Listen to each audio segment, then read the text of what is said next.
ಆತ್ಮೀಯ ವೀಕ್ಷಕರಿಗೆ ನನ್ನ ಸವಿನಯ ನಮಸ್ಕಾರಗಳು. ಆತ್ಮೀಯರೇ, ನಮ್ಮ ಜ್ಯೋತಿಷ್ಯ ಮಾರ್ಗದರ್ಶಿ ಚುಟುಕು ಕಾರ್ಯಕ್ರಮದಲ್ಲಿ ನಾವು ಪಂಚಮಹಾಪುರುಷ ಯೋಗಗಳು ಹೇಳ್ತಾ ಇದ್ವಿ. ಅದರಲ್ಲಿ ರುಚಿಕ ಹೇಳಿದ್ವಿ, ಭದ್ರ ಹೇಳಿದ್ವಿ. ಈಗ ಹಂಸ ಯೋಗ ಅಂತಕ್ಕಂತಹ ವಿಶಿಷ್ಟವಾದ ಯೋಗದ ಬಗ್ಗೆ ತಿಳ್ಕೊಳ್ಳೋಣ. ನೋಡಿ, ಈ ಹಂಸ ಯೋಗ ಬರ್ತಕ್ಕಂಥದ್ದು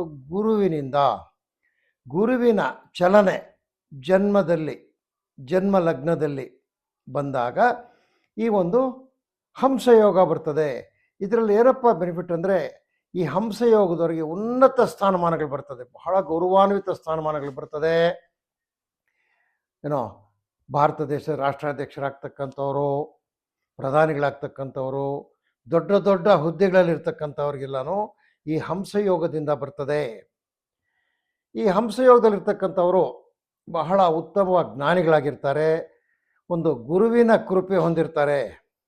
ಆ್ಯಕ್ಚುಲಿ ನಮ್ಮ ದೇಶದಲ್ಲಿ ಮತ್ತು ಪ್ರಪಂಚದಲ್ಲಿ ಉನ್ನತ ಸ್ಥಾನಗಳಲ್ಲಿ ಹೆಸರು ಮಾಡಿರ್ತಕ್ಕಂಥವರೆಲ್ಲರೂ ಸಹ ಈ ಒಂದು ಹಂಸಯೋಗದಲ್ಲಿ ಬಂದಿರತಕ್ಕಂಥವರು. ಇಲ್ಲೇನಪ್ಪ ಅಂದರೆ, ಧನಸ್ಸು ಅಂತಕ್ಕಂತಹ ಲಗ್ನದಲ್ಲಿ 9ನೇ ಭಾವದಲ್ಲಿ ಸ್ವಕ್ಷೇತ್ರದಲ್ಲಿ ಗುರು ಇದ್ದಾಗ ಹುಟ್ಟಿದರೆ ಅವರಿಗೆ ಈ ಒಂದು ಹಂಸಯೋಗ ಬರ್ತದೆ.